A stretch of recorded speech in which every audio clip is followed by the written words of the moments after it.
speakerphone, that's fantastic. The more the merrier. We just ask that if you have us on speakerphone, please go ahead and mute yourself. That prevents us from overhearing anything private being discussed at your location, as well as any feedback that makes it difficult for anyone else to hear. And then in addition to that, you're more than welcome to ask questions as we go through things today. Just feel free to unmute yourself before you ask any questions so that we can hear you. So don't forget to that. This presentation for our Aloha Workshop series today is going to cover things a little bit differently. We assume a basic familiarity with getting around in Aloha. We're going to assume that you have access to the back of the house, that you can sign in as a manager and access New Aloha Manager. If for some reason you do not have access, or some of the things that we are looking in here you're not able to access, please give us a call in the office and let us know, or drop us an email, and we would be happy to make sure that we can help you get the correct permissions and access to anything that you need to have access to. In addition to that, the general familiarity here is I'm assuming that you have a basic understanding of adding item to the systems and so forth. If you happen to need a refresher on any of those things, or I happen to take it for granted that something is within your wheelhouse and it's not, please let me know. We do have some recordings too that walk through the basics and some additional training materials and educational stuff that will help you with all the basic functions, as well as more in-depth exploration of things that you may want to get into. That said, after I finish up here and go through this stuff, I'm going to go ahead and turn it over to Renee, and Renee is going to discuss the new console product that is fantastic from NCR that relates to your Aloha system. And then the things I'm going to talk about here, in a little bit contrary to the way we normally present things, are a discussion of some basic functions that are in your Aloha system but are outside of your normal day-to-day operations. They are functions that are there that you'll probably want to explore, or give you a reason to go into other menus. So it won't be a painstaking how-to step-by-step process to activating these features, but what I'm looking at is giving you a reason to want to go and look in some of these other menus, and not be afraid to look in those menus and see some of the other things that your system has to offer for you. So we're going to go through a lot of different areas of the system, jumping around from things that enable reporting, some things that enable features for your staff in the front of the house, and then we will touch base on some other things that you see in the menus that are primarily self-explanatory things, or very simple functions, while I point you in the direction of some very useful functions that you probably haven't explored. So that covers what we're going to be going through here in steps. And before I do that, related to this, if you're going to be exploring in the system, I want to point out one other feature that is in your new Aloha Manager, in case you are exploring and you get into something and you wonder how it works, or you need a little bit more information on it. And that is up here in the right-hand corner of your Aloha Manager. You can see that we have under the info button something called Aloha Manager Overview. And what that function back there does is it goes ahead and it opens up a website to the Aloha help files for your version of Aloha. So if you click on that, it's going to open up a browser window. And when you see that, you're going to have here a list and some links. You can do search from the upper left corner up here for any topic that you're looking for, and it will show you where all the settings are and all the options are. You have some basic walkthroughs and things that if you're out of practice and haven't done something in a while, we have some guides here to help you with the core functions. And then in addition to that, if you happen to be in any page within the system and you want a little more help at what you're looking at, you're going to click a checkbox, or you're going to type something in and you're not sure that that's exactly what it's asking for, you can always hit F1 at any time when you're going through the system. And if you hit F1, not only will it take you to the online help files for your version of Aloha, but it will actually take you to the online help file page for what you were looking at. So in this case, I happen to be looking at event schedules. I hit F1 and it took me right to the help files for my event schedules, so I can see what it was that I was looking to add, and if I was doing it correctly, or maybe there was a tip that they wanted to give me on a better way to do something more efficiently. So with that, this is the main new Aloha Manager screen that you'll typically be working from. Yours may look a little bit different. This back page, where mine is all white, could be black. It may have text on it. It's actually a website, so don't be alarmed if it updates from time to time with additional information we have for you. We may have information on here about upcoming changes or regulations, or when we're going to be doing some updates, things of that nature, as well as also reminders for where you can contact us to get supplies that you need for your system. And one of the things that I want to point out right away for you is down here in the bottom left corner. So typically when you open up your new Aloha Manager, down here in the corner, you will see that it has open tasks and favorites, and we can go back and forth between the two of those. Now, the default is that it's under open tasks. So as you open up employees or you open up items in order to make changes to your database, it will show all the things that you have open. But you can also right click on the word favorites down here, and so with your right mouse button, and you can get an option here to customize. So if you choose customize down here, we can go ahead and assign favorites, and that's what we put here. These are not just useful as favorites for yourself, but they are also something that you can set up, for instance, when you're training new managers, or if you're a full-time manager but you have a part-time assistant who only works on certain days of the week, rather than trying to make lists that can get lost of where they need to go or what menu selections, you can just go ahead and bookmark, for instance, set as favorites the reports that you would like them to run at the end of the night, or the basic functions that they have access to, so they don't get lost in the menus. And you can also use this as a checklist. So rather than say, hey, run your reports at the end of the night, you can link 4 reports and they know exactly which ones, and they're not going to miss one because they can just go down the list and print them. So when you do that and choose customize, you're going to get an additional window that pops open. And this additional window here is a mirror of what we're seeing up above. So if I look at my menus across the top here, I have functions, reports, maintenance, utilities, and so forth. And coming down here, I have functions, reports, maintenance, and utilities is located if I just kept scrolling down. So what you do is you click on the little plus here to expand that menu, and that would be the same as clicking in on it up here to make it appear. And you can go ahead and get down to the function that you want. When you click that function, or if you want to add one, you can just drag it and move it over to the right under your list of favorites. And you can also right click on those things to go ahead and rename them to make them something a little more familiar for you. So right here, my top one I have is summary. That is my sales report summary. So I might want to go ahead and right click on it, rename it as sales report. So you just have some options there for speeding up your process.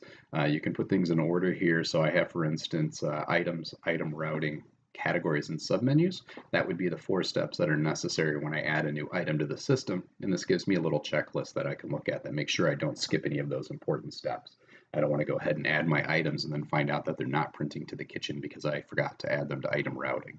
So it's just there as a convenience function for you, but it's extremely useful. I encourage you to go ahead and set that up or add some items, especially if there's an unusual function that you don't do often, but you would like to remember where you found it last time. Another basic function that you can use in Aloha is up here under functions. We have basic labor scheduler.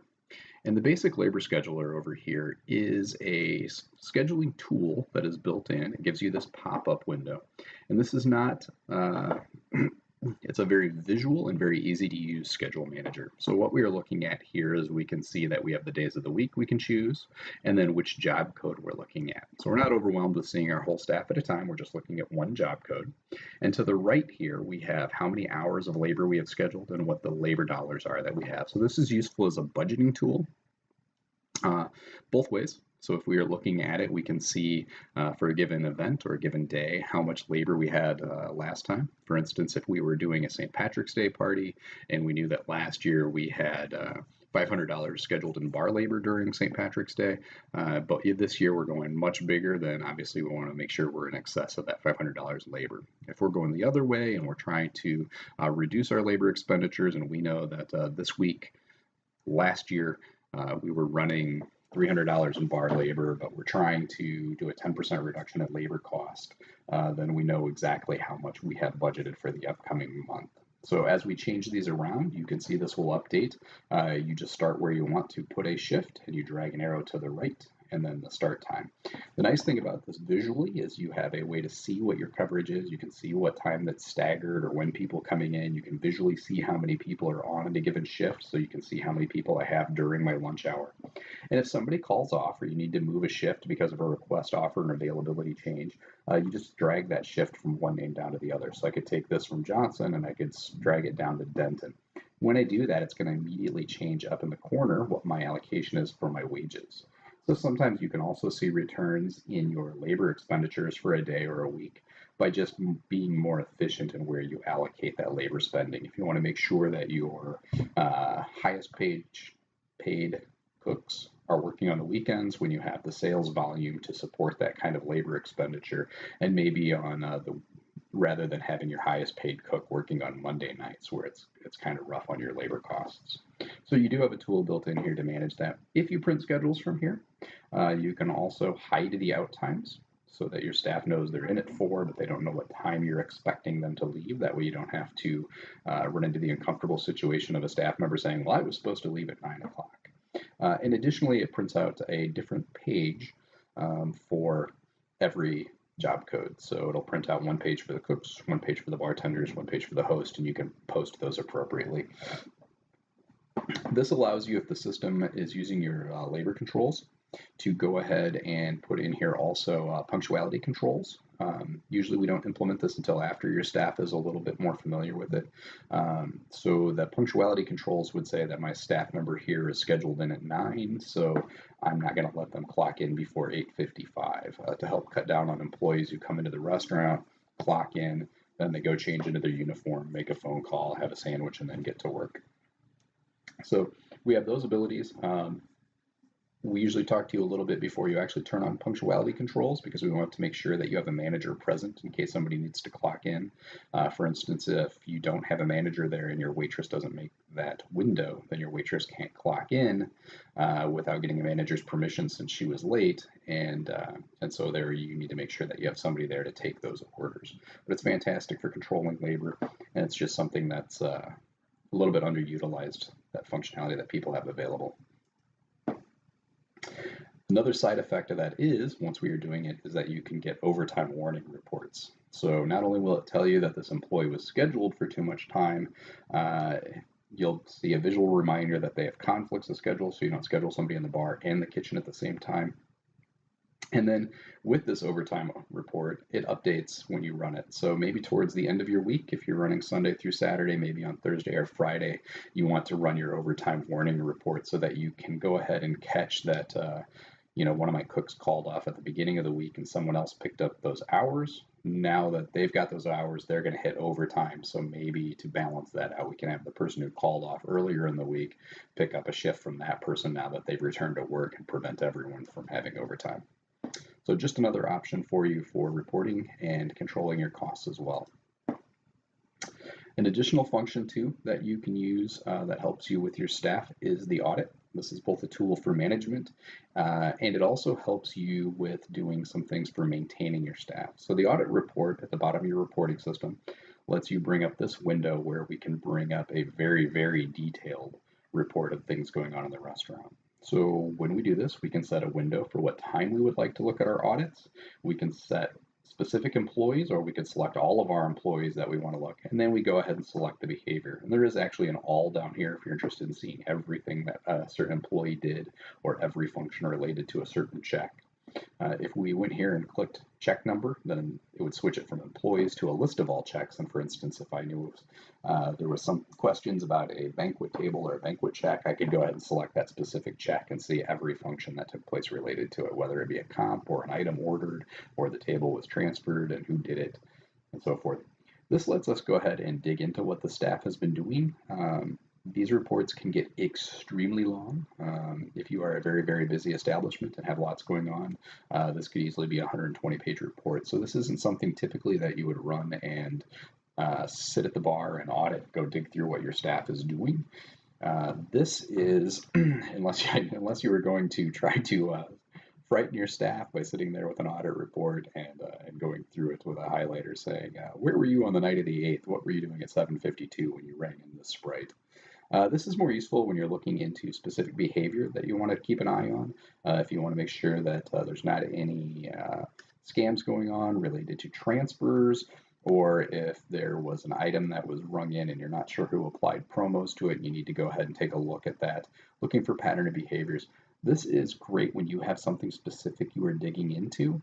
If you seem to have either a lot of staff or a lot of behavior that you're questioning or you think maybe something is rampant, then in fact we would want to go ahead and talk to Renee about Restaurant Guard, where you have the ability to sort of preemptively run some reports that look for some more detailed scams, things that you are more complicated and less likely to catch on your own going through. And that's a fantastic product that lets you see the more complicated version. But for your own purposes, this tool is something that lets you go through the reports and really dig into something to see the story of what happened. And to look at one of these reports, you can see here that we have a breakdown by time of everything that took place. So at 10:30, we can see that somebody put a payment of cash. It was what table number it was, what specific check it was, what employee went ahead and did it. We can see who transferred a table, who it was from, who it was to, and so forth. It's very detailed. And this allows you to see where somebody was standing. The great thing about this is it lets us look through it piece by piece, and we can see, look, they started entering in an order, they got to the baked potato, and then they went ahead and deleted the whole order and walked away. So what the story is that we're getting from it is they just forgot to ask what the sides were that wanted to be put on that potato, and they had to go take care of the guest and go ask them what it was that they needed on their baked potato. Then they came back and re-entered it. So here's kind of how we put together what the behavior was. So when we're looking at things that are maybe questionable, this tells us, okay, it actually is more innocent than it seems, or maybe it's something that I really need to be tracking, but now I know exactly what I'm looking for in the front of the house. If we jump over to the maintenance section here, we're going to go ahead and take a look at something called interactive messages. And the reason I chose this one is because it's a great and useful function for you, but also just to make sure that you are aware there's other things here in the messaging tab. So if we went down to the messaging tab here at the bottom, you can see we have some other choices. We can change our main screen message. We can change the message that appears at the bottom of our guest checks. So right now, maybe we're saying, thank you, please come visit again, but maybe we'd like to put our social media information at the bottom of our checks, or maybe we want to advertise on the bottom of our checks about an upcoming special or an upcoming contest, maybe a new location opening and those types of things. The clock-in messages and the server info messages are things that pop up for your staff to see when they're coming into work. So you can make sure that they're aware of specials and information as well that may be relevant, including being able to pop up and tell them, hey, we need you to come see me because there's a question about your tax information. Please go see the bookkeeper. But the one we're going to take a look at is interactive messages. So the idea with interactive messages is we're going to be able to ask our staff a yes or no question. So when we go to interactive messages, we would just go up here and create a new message. And you have a couple different options that you can do for how you configure it. The most typical here is that you would just set it as a clock-in message. So this is what they're going to see when they first arrive and type in their number and then hit OK. You could also have a message that pops up when they go to clock out. And then you can also have one that forwards when they return from their breaks. So you just go in here, give it a name. The example I used here is just to see, would you like to pick up hours working a banquet on Saturday? So maybe you had a function that changed the number of people and you need some additional, or maybe somebody called off and is no longer able to work, so you're trying to see who else is available. Rather than go ahead and start calling through your staff's phone list and going one by one and trying to see who's available, this gives us the ability to go ahead and throw a poll out for our entire staff. Now we know who is available to work Saturday, and then we can just target those individuals and call them direct and talk to them about the specifics of the time. So you can limit it to a specific labor group. We can also, if we wanted to, pick specific employees we wanted to apply to. We can make it just my bartenders if you wanted to let them know that there's a bar meeting coming up and so forth. And then you get a manager approval needed when the response to this message is either yes or no. So the idea behind this would be maybe if I had an upcoming special coming on and I wanted to make sure my staff was aware of it to start discussing it with my guests, we could quiz my staff as well and say, what is the prize for a customer joining our mailing list? If they know what it is, they enter in yes, and then they're able to go about their shift. If they hit no, then it stops them and says, please go get a manager. So therefore, your manager has an opportunity to tell that employee what it is that they should be referring to the guest to and fill them in on the details that they're missing. Once you do that, you're going to go ahead and see this when you clock in. Like I said, it's just a simple yes or no question on the front of the house screen. They go ahead and enter it, and then that lets us go to the back under reports. We can go to Aloha Point of Sale Employee Interactive Message Responses. And that is right where we have the overtime warning report that we previously mentioned when we're using the basic labor scheduler. You can also see some additional ones here about editing punches, time and attendance, whether people were actually, what their realistic hours were versus their scheduled hours, and some other useful tools for you. So when you're back here, feel free to take a look at some of these other reports. They might be useful for yourself, and they might be useful for your bookkeepers. So looking at that interactive message response, what we're getting here is just a simple report like this. All it does is it lists our employee, what their name is, when they answered it, and then what their response was. So the message here was our Saturday, and this responded with yes. So you're just gonna have them listed here as all yes or no's, and you can go down and take all the ones that were a yes or all the ones that were a no, and then go ahead and reach out to them appropriately after they've seen this question. Back here, we're going to take a look real fast at something that's under maintenance business, additional features.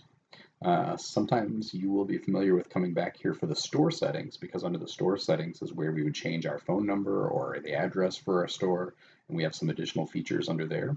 What we're going to look at this time is the additional features. So the additional features, and I guess I'm going to take a moment to also mention default favorites underneath that. Default favorites lets you choose favorites, just like we did at the beginning here. Only the default favorites then show up for every new user in the back. So if you hire managers in the future, you could set the manager functions that appear by default. So when you hire a new manager and they go ahead and are given access to the back of the house, they automatically have a favorites list available for them. Under the additional features that we're going to look at here, we're going to scroll down just a little bit. We're towards the bottom of the list here, you can see, and we have disable real-time updates. So you may want to disable this and you may want to enable this depending on your situation, but this is so that I can explain to you what real-time updates are, because that's a feature of all the newer Aloha systems as well. Sometimes when you're making changes in the system, like I go ahead and I update a price, when I go ahead and save it, it says, would you like to do a real-time update? And if you are familiar with Aloha and you're very comfortable making changes, enabling real-time updates is a fantastic feature for you. What it does is it allows you to make changes to the front of the house terminals without having to do a refresh and restart your system. However, the way it makes those changes means they're kind of a one-off change for the day. So for instance, if I add a new employee to the system and I put her in as Penny, and I can go ahead and enable a real-time update, and instantly, without restarting the system, Penny can go up front and Penny can clock in for her shift. But if she comes back to me in the office and says, hey, my name is Peggy, there's nothing I can do about it today. She's going to be Penny the rest of the day. These changes, when you enable them, are fixed until tomorrow after the system runs an end of day.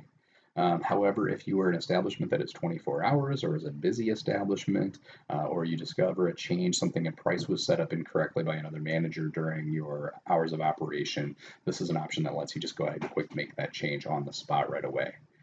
So when we make that change here for the real-time updates, you may want to enable it if you're somebody who's comfortable making those changes, or you may want to go disable it if it's something where you typically make the changes to your system outside of your hours of operation and you don't like to see that recurrent pop-up asking if you would like to make that update a real-time update. When you do, this is that pop-up I mentioned. So you understand what this is for. You do have that ability at the bottom to say repeat it for all actions, but so you understand that once you do make that change, and only that specific change, that is permanent for the rest of your current date of business. So then we're going to go up here and we're going to take a brief look at some of the shift tools. And here I'm specifically looking under reports, and I want to talk about the item availability report and the employees clocked in report. The other reports that are in here that are normally used during your shift are restaurant sales, server sales, and so forth. The ones that are over here to the right, the payment report and the labor report, these reports are not normally used in the front of house setting. Your system is capable of being completely redundant, completely resilient. So if my server happened to have an accident and was unplugged in the back of house, that's fine. I can still perform operations in my restaurant while my server is being replaced. The idea here is that you could run those payment reports and your labor reports and still make your bookkeeper happy because they can run payroll and they still know what your sales were. But since we're running those reports from the front of the house, they're going to be about 3.5 inches wide and they're going to be about 35 feet long. So most of the time, these aren't what you're going to run. These are our fallbacks for when your system isn't printing or you broke your printer in the office. The item availability report, however, and the employees clocked in reports are intended for you to use at least once or if not multiple times in a day. The idea with these reports is that your item availability report is going to show you which items in the system are out of stock or limited availability. So in this case, it's going to, when I hit that button, it's going to print out a little chit for my manager that's going to show them that we're out of buffalo wings, we're out of Sprite, and we only have 11 orders of cheese sticks left. And this information is visible to your servers, and I'll show you that in a moment. But the reason a manager is going to want to check this is they want to know right away if those items that are in the item availability report here are because we were out of stock. Maybe we have the cheese sticks here, we bred our own, but we just didn't have time to pull somebody off the line to go prep them. So now that we've had some downtime, I'm going to go ahead and make them availability because we can have a cook back there prepping them. Or maybe we were just waiting for buffalo wings to arrive yesterday when we ran out, but they were here this morning, and now that the truck has arrived, nobody's gone ahead and turned them back on the computer. So it's just to make sure that you're available to sell all the products that you actually are available to sell. The other thing here is that employees on the clock report. So when you run this, it's going to print out just like this. It's going to show you everybody who's been clocked in today and what position and what time they arrived. Typically, I use this during a lunch shift to make sure that I know who came in this morning, who's been here, when all of my employees are in. So I go ahead and I do this during a day shift at the height of my business when all of my employees are there, so I can make sure they clocked in under the right job code. I didn't have a dishwasher accidentally clock in as a cook because the pay rate was better and his rent is coming up. I also did not have somebody accidentally clock in as a trainer for the same reason, but they don't have a trainee working today. So we can make sure those are paired up. And then also it just tells us if we have a lot of cooks, hey, we know which one is going to be sent home first because they were here for longest typically in a restaurant, or we know who's likely to be crabby or need a break or who's going to be working a double, those types of things. So it's just a checklist for us. If I'm working a PM shift, I will often run this when I come in the morning or at the beginning of my shift because it tells me who I'm inheriting. I can also make sure that everyone who left during the shift this morning, who is no longer here, actually clocked out. So before I let my other manager leave, I can make sure I ask them, what time did my morning cook leave? Because once he leaves, I don't have anybody here who can help me with that. And we want to make sure that your employee information is updated timely. We can help you with remotely talk about things with your sales report and your product mix, but the one thing we really can't help you with when we have remoted from our office is saying, what time did Tim leave last Tuesday? So the more timely that you make sure your payroll information is correct, then the easier it is on us, the easier it is on your bookkeeper, the easier for you, and it's just a better practice all around. Then as I go through the end of the night, once I've run one during my PM shift and everybody's here, then I can use that as my checklist. I can go ahead and cross off to make sure that all the people are leaving and sent home. And then additionally, at the very end of the night, I can use it one more time because I can use that as my last report I run to make sure everybody actually punched out before I go ahead and clock out as a manager and run my end of day reports.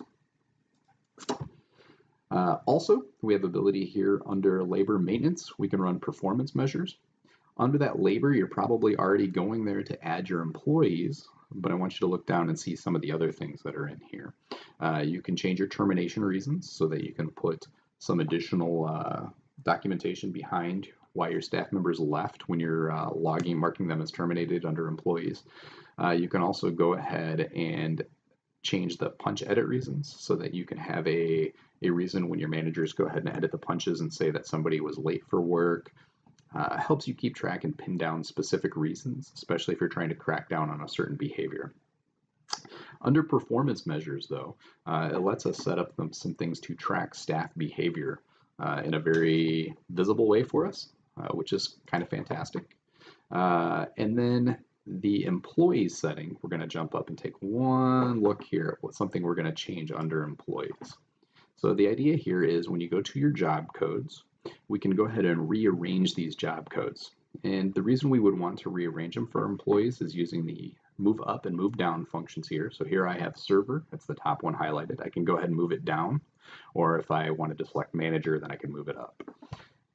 Rearranging these helps your staff because a lot of times you'll have employees that are in a rush. They come in and there's a busy happy hour going on and they want to jump right in and they just hit clock in and then start working. The default job code is the job code that is the top one when they go ahead and clock in. So if this employee used to work for me and they were a server all the time, but now they're almost always a bartender, I might want to go here and rearrange these so that their default job code is bar to make it less likely I'm going to have erroneous punch-ins that I have to fix, where I have to either clock the employee out and then clock them back in as the correct job code. If they've already rung in sales under that wrong job code, now that I have to go and run a second checkout for that employee, and then I'm going to have to edit their punch-in times back to make sure they're paid correctly for the role they were actually doing. So this saves us a lot of headache. It saves our staff a lot of headache, and it is much easier on our account if there's less editing and errors in our payroll reporting as well. Move up, move down, and if you needed to, you could also go ahead and take a look at their access levels and job codes by clicking these links right here too. So for instance, if I'm looking here at the server access level and I wonder what my servers actually have permission to do, we could just go ahead and hit access level and it would take me directly to the server one. And you can see here when they go to clock in then, of course, that they are in the order that we had them out there when we were looking under their employee records. So the server one is the default. They just go ahead and type in their number and hit clock in. This person's going to be a server.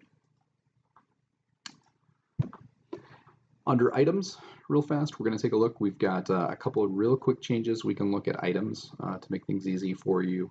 Under your items here, I'm looking at being able to go ahead and change the recipe text at the bottom here. So we could go ahead and in this pop-up, we can pull down and add a recipe. Now, most of the time for the bar, this actually gets used. In the bartenders, this gets used to show whatever the drink of the day kind of recipe is, or whatever the seasonal fad drink is. If it's a signature drink, we want to make sure all of our staff is making it the same way. As it regards to food items, what it gets done instead is we tend to use this recipe text to reflect information that we want that's dietary in nature. So whether an item's gluten-free, vegetarian, if it contains peanuts for people with peanut allergies, and then there is a visible indicator in the front of the house for the staff. So when they go out front, you can see here that we have 3 little stars in the corner of the item. That lets them know that there is a recipe attached, and we have a little key down here. So once they ring in that item, if they go ahead and hit the recipe button in the bottom right corner, they're actually going to go ahead and get a pop-up, and that pop-up will be here showing them what the information is. If it was actually a recipe for your bartenders, they could go ahead and print that recipe, for instance, and then take it over to the service well and work off of it with the printed copy. Your staff usually isn't printing out too many recipes, and certainly not for customer benefit. It's usually for internal use.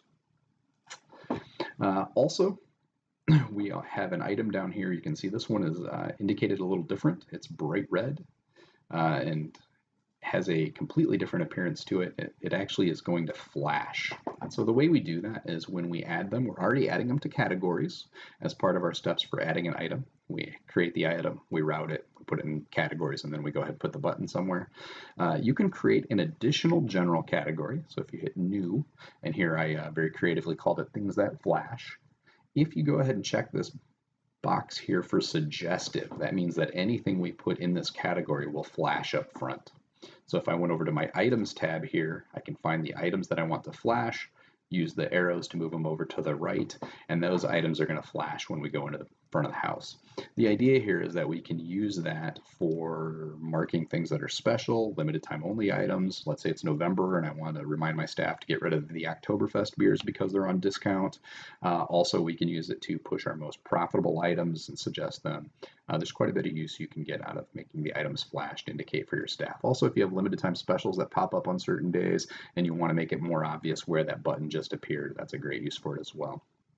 And then my last thing I'm going to touch on real fast is the Table Service Screen Designer. If we go to the Table Service Screen Designer here, it's under Maintenance, Screen Designer, and Table Service Screen Designer. I'm going to show you a couple settings really fast that I'm not going to dwell on. And what we are doing here is you're going to get this pop-up for the Table Service Screen Designer. Oftentimes I will set the Screen Designer resolution. You'll see I'm going to get a pop-up here that shows you what to do, and then we're going to come back and do working with panels, because the panels are where we actually make the changes. So the Screen Designer resolution, I just choose the middle one because that's the resolution of my screens out in the front of the house, and that lets me see it at the same way so I can see if it looks correct. But once we go to the panels, you're going to see this properties window pop up, and then this big blank canvas area where we're working. So if I go up to panel and I want to show all panels for the screen, and I'm going to choose main screen. this is what my servers see when they clock in. So you're probably used to seeing this, and it looks like it. You can use this screen to move a table around if you want, or you can make changes to the table numbers, those types of changes, maybe changing a little bit of wording in the background. But what I want to do here is, for instance, I've got this table 105. I'm going to go to display printed check, and I'm going to switch that from false to true. So if I make this change over here on my printed check, what that will allow me to do is in the front of the house, when the server prints that check, it puts a little printed receipt in the corner of it. And that's a useful tool for your staff and your managers both. We can see if we have a server that has a few tables, using this in conjunction with owner view, I can say, okay, well, you know, this server over here had a full section, but they've also printed all of their checks and we're starting to slow down. So I'm going to go ahead and cut that server and send them home. If I were looking to seat a 12 top, I could say, okay, I'm going to have these 3 tables to push together very soon because that table's about to leave. They've already got their check as well. So it just gives us some additional tools for managing our front of the house and seeing where our table flow is going to be and what staff members we need to have on. Little indicator there.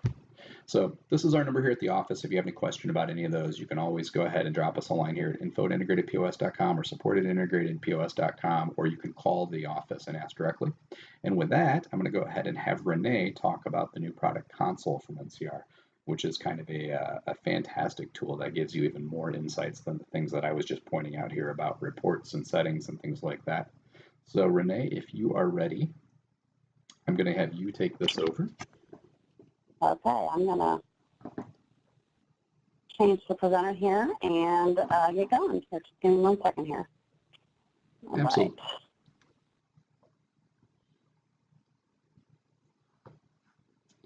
Right. Okay, so Bill, thank you so much for all that great information. So as Bill said, what I'm going to talk about today is and this goes along with the reporting aspects of what he was talking about, is a product that NCR has recently launched and integrated with the Aloha system, which basically is a consolidation of all your sites into one reporting platform, and it allows you to look at historical data and do all kinds of fun things. It is what we call a simple tool that isn't necessarily built for customization of reports, but it's got some great metrics in here and can fit any operator of any size. So I'm going to, for time's sake, I'm just going to kind of run through it. There's a lot of information with Console, but if you have any questions, please feel free to ask. But I'm just going to run through the basics of this, and then if at the end of the presentation you have questions, I'd be happy to, additional questions that you want to do a one-off with, I'd be happy to cover some of this with you on one-to-one. So what you're seeing right here is the dashboard for NCR Console. What this does is it's pulling information through our Pulse platform, which I'm not for sure if all of you are aware of what that is, but it's basically pulling off the rails of our Pulse platform and populating this data into your system and allowing you to see it in by day part. It's updating by day part. So what you see here on this front page is a consolidation of all of your stores. Up here you're seeing Beverly Hills here. So for this particular page, this isn't just limited to this particular store, but as we go through this, you can see information by store, and then there's some reporting that you can see a consolidation of data. The reason we do that is because multiple users can take advantage of this type of reporting. You may be an operations person that wants to see all stores, and you may want to have your managers just have access to their own particular store. So we have the ability to set up security access to allow that to happen. So back to the dashboard. So basically what you're seeing here is you're seeing where you are at progress for each store month to date in sales dollars. And if you look over here to the side, you're able to check out some comparisons. You're looking here at sales by day across these different metrics, sales, checks, average check, and guest, and then being able to do comparisons of today, previous week, and previous year. Again, this dashboard is meant to just be a quick login and glance, and as we move through the product, I'm going to be able to show you how you can look at some specific reports like product mix or just key metric reports like what your sales and labor and those types of things are. So we've got sales by day. We can also look at sales by week, and again, do those same comparisons from current week, and previous year, week to date, as well as down here you have your sales from this year in comparison to last year. This tool does hold a year's worth of data. What you're able to do with it, though, and as we go through the reporting functions, is do some exports, and we've got a little Dropbox feature built in it so that you can save reports, from year to year to be able to do some comparisons. Then you go down here to the bottom, and it's looking at, again, year-to-date sales across the metrics. Over here on the side shot here, we've got a day part. So as I said, this product updates itself by day part, so you're able to quickly log in and your breakfast hours just finished to see what you did for today and see how that compared to your previous week and previous year. And then it's got a forecasting component right here to it that allows you to look, and what it's doing is it's basing what your sales should be based on the last 4 weeks of sales, then a forecast based on your last 8 weeks of sales, and a forecast based on your last 52 weeks of sales, to give you some sort of idea what you should do unless there was something that happened in a particular week or whatever that might have bumped your business up a little bit. But again, it's taking this and looking across the board and doing some forecasting for you. And as we all know, weather is a big component of forecasting. So it allows you just a quick view of what the weather is going to be, again, to help you maybe schedule employees or whatever. Okay?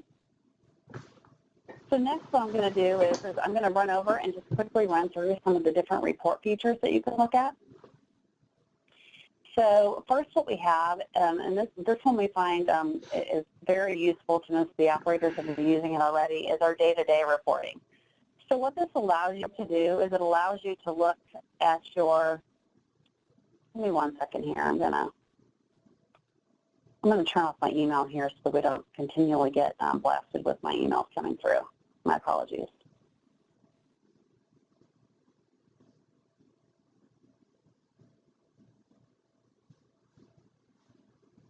Okay. So what this allows you to do is it allows you to look at your sales by month, or as we know, August hasn't finished yet, or day by day. And so I'm going to go back a month so we can get a full month in July. And so what you're seeing here is what you did on a particular day in July, and then your weekly totals, as well as what you did for the entire month of July. That didn't work. So I'll dial into this particular day. And what you're able to see here is you're able to see that this is what you did in total or net sales for the day, and it does a quick breakdown. You can dial in here and look at the product mix for that specific day. For time purposes, I'm not going to dial into that one, but I'll show you a report later on down the road that will allow you to view your product mix and pick a date range that you want to look at that for. As well as your hourly sales, you can dial in here and look at your labor costs. This one's pretty handy to most people. And there is another report that will allow you to look at this and more full, give you more information. What you're seeing here is a particular individual, what their pay rate is, and then, as you said here, this is a demo, so it's not all filled in here, but you're able to look at what hours they've worked. Now, in the beginning or end of this year, Q1 of next year, we will be adding a labor component, a labor scheduler, which will be an option for individuals to be able to choose whether they want to add that on to this reporting feature or not. But what this will do for you is allow you to expand a little more besides just what you're seeing here. Okay. So again, we kind of looked at the labor piece of that already and digging into that. That's exactly what this piece is right here. So I'm going to go ahead and move over to the report functionality. So first we can look at sales reports, and this is where the product mix piece is as well. So what I'm looking at here is that I can do a little bit of customization if I want to, is I can pick a date range, and what it's showing is the sales across whatever date range I've chosen. This one is a weekly date range, or weekly. And then I can add pieces to this if I want to break it down by how many checks were involved in that particular range, or a little bit of customization depending on what your needs and what you'd really like to see. I can also go down to here and I can look at my sales. I can view the sales that happened by hour and by day part. And then I'm going to go over to back up here into the reporting and share this product mix report with you. So we find that, this one is a very useful tool to the person that might be doing some inventory or just trying to do some digging into, product mix. So what you can do is you can set a date range here. So I'm going to go ahead and set a date range for the full month of August, or not the full month of August, but up to the 24th. And then what I can do down here is this is pulled in based on the category set up in your point of sale system. So I can look at food, and let's just say that I want to see what my product mix was for that particular date range in food. So down here, it'll give you a total breakdown of every single item that's under that food category, and show you, what your sales were, what your quantity sold was, what percentage of that was. But then what you can do is up here under this options, you can actually go in and you can export this report. So it goes into an Excel format, which allows you to be able to basically take this information, make sure you're on track for, what came in and what should have gone out, as well as manipulate this data pretty much any way that you want to in order to, help keep track of what's going in and out the door in terms of product mix. Okay? Now I'm going to go back over to sales reports. Actually, I'll go into other data. So again, here, this is another breakdown of types of information, maybe some custom data that you want to look at. It gives you the ability to look at check count, guest count, average ticket, speed of service, all sorts of different information. Now I'm going to run into the key indicator report, and I know I'm kind of whipping through this fast for time purposes, so please, again, don't feel like you have to remember all this information. We can certainly set up a call to go through it in more depth for whatever your needs might be. So this key indicator report is a breakdown, and this would show all your sites, as you see here. And what it's doing is it's showing your, again, sales, checks, just some key metrics that have been configured in our system that will allow you to get the big picture. Again, you can take this, you can print it directly from here, you can export this data and manipulate it basically any way that you want to, and pick a specific date range that you might want to choose to be able to look at this information. Okay? And then down here at the bottom on this one, you can, again, aggregate all this data into your company-wide sales and look at this information from a comparison standpoint. Okay. So other reports. There again, you can run comp reports, employee breakdown reports, promo reports, store productivity, all kinds of different information, just depending on what your needs are. Again, this isn't a tool that you're necessarily having to go in and build what you want. The majority of the data that most restaurants are looking for, again, we'll probably build upon this and add things as it goes. It's just here for you, and basically if you click on the report, it's pulling from your point of sale system and allowing you to put this in Excel and manipulate the data any way that you want to. So again, there's so much information to this. We do, as I talked about earlier, because this information pulled back a year, you're able to export these out to your Excel format, and then we have this resource key over here, which is basically a Dropbox feature that you could basically not only save reports in here, but maybe just kind of consolidate any type of information that you have within your store and to have it in one place. This is, as you see, This can be accessed anywhere on a laptop, which allows you to not have to necessarily dial into your stores or be at your stores to get this information, but to pull all this data in a consolidated format for you to view when and where you need to and by date ranges. So that's really all I have for today. Bill, is there anything else that you wanted to add to this? No, I really like Console. It's easy to use. It's very clean. It's an uncomplicated reporting system. I like it. Yeah, so if there's anyone on the call that would like to go into this in further detail, myself and another rep, Cameron Plouffe is the name, Bill can help you get to the right person, and we'd certainly be happy to go through this on a one-on-one basis as well. So that's all for me today. Thank you so much for sitting through this. And any questions before we wrap the call up?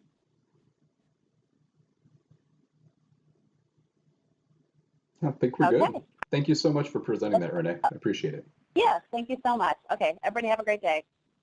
Thank you very much. As always, if you need anything else, please feel free to reach us out here at support@integratedpos.com or info this information, and obviously we will be happy to help you with anything we can or direct you in the right direction. Thank you.